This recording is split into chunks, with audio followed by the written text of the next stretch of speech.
Meus irmãos e amigos, no dia de ontem, 18 de abril,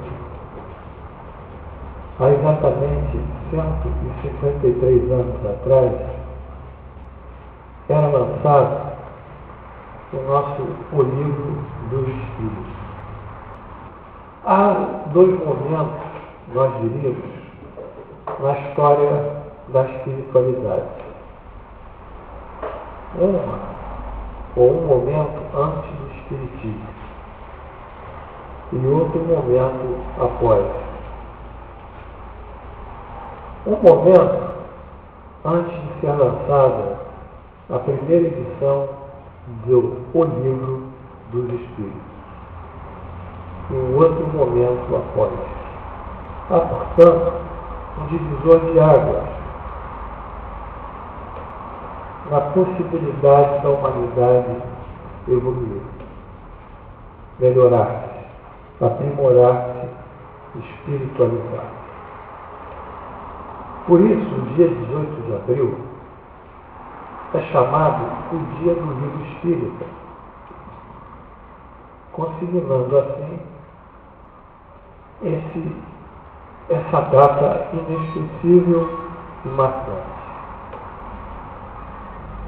Em face da importância da data de ontem, nós fomos orientados a trazer a vocês alguns aspectos, diríamos, nucleares ou espécie de pérolas da doutrina espírita,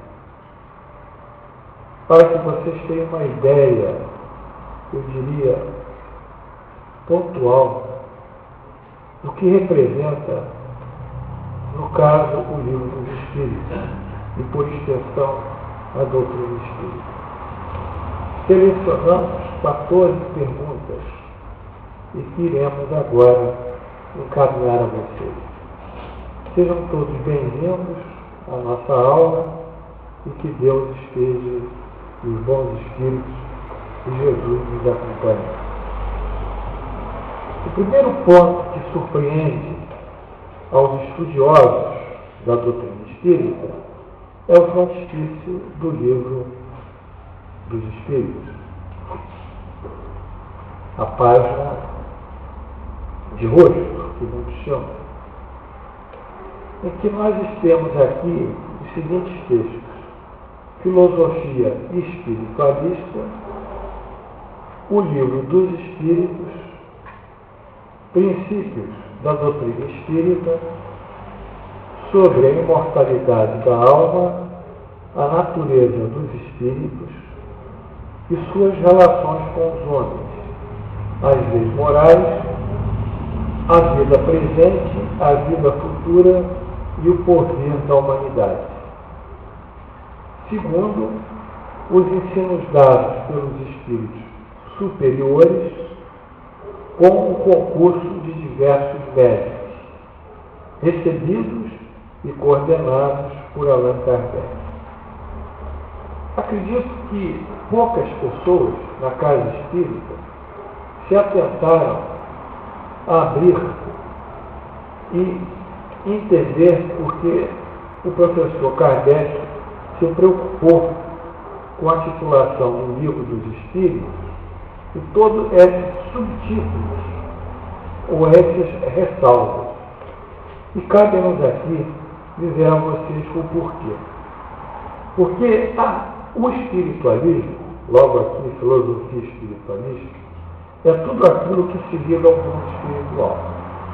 Que crê na imortalidade da alma, pois crê na existência de Deus e crê que o homem, após desencarnar, manterá sua inteligência, sua personalidade como espírito. Então, o espiritualismo, de uma certa forma, abrange todas as religiões. É um grande oceano, onde todas as religiões, desde que concebam Deus, e a religião tem que conceber Deus, desde que concebam a imortalidade da alma, eles têm que conceber a imortalidade da alma e conceber uma vida futura após a nossa vida carnal. Então, nesse grande oceano, nadam, perpassam todas as religiões. Aí vem o espiritualismo. Porém, dentro do espiritualismo,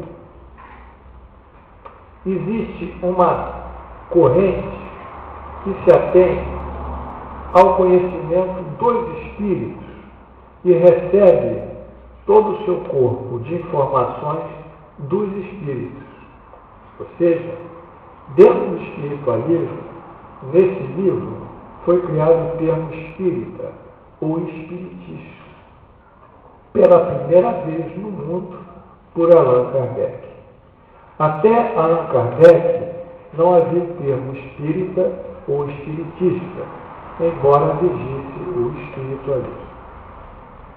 Então, nesse momento, desse grande oceano, sai um foco diferenciado, que é o espiritismo, e que se atém aos ensinamentos trazidos pelos espíritos, a crença na inter-relação desses espíritos conosco e tudo mais que vai sendo deduzido da existência dos espíritos.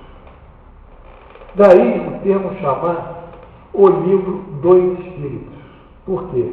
Porque esse livro não é um livro do professor Kardec. Esse livro é um livro dos espíritos. Os espíritos é que escolheram o professor Kardec de uma maneira, às vezes, excêntrica, porque eles foram levando o professor Kardec, que era um sujeito absolutamente cético, a ver determinados fenômenos em Paris, e foram o levando pela curiosidade a começar a estudar as primeiras mensagens que vinham dos espíritos. Então, esse livro é um livro de autoria dos espíritos, ou seja, ele tem uma autoria coletiva.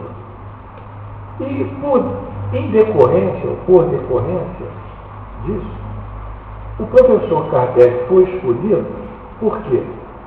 Porque ele é um pedagogo, ele era um professor, ele era um lente, ele era um didata.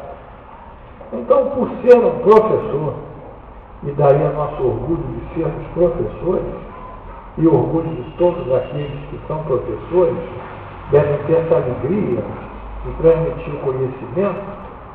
Então, por ser um professor e um homem de pesquisa, é que ele foi escolhido. Os espíritos não escolheram nenhum clérigo, nenhum padre, nenhum rabino, nenhum nome homem ligado à religião, ou mesmo uma filosofia. Escolheram um pedagogo, um didático. Então, a casa espírita, fundamentalmente, é uma casa de estudos. Nas suas origens, embora muita coisa tenha sido mexida, a casa espírita se propõe a estudar a doutrina espírita. A casa espírita não é um lugar religioso, em que temos que ter rituais, temos dogmas, temos cultos exteriores e temos toda uma sorte de preceitos. Não. O espiritismo não tem um representante no mundo. Não tem chefe, não tem papa, não tem grande rabino. O espiritismo não tem alguém que se diga proprietário desse processo ideológico. O espiritismo é um ensinamento coletivo e pertence a todos aqueles que o praticam. E a liderança do espiritismo é dada tão somente pela consciência de cada um de nós. Nós aqui, pela nossa consciência, é que assinalamos o nosso processo de liderança e de evolução. Então, é um fato inverídico dizer que nós temos líderes espíritas e que esses líderes espíritas, por si próprios, representam isoladamente, de uma forma superior ou absoluta, a doutrina espírita. Isso não existe.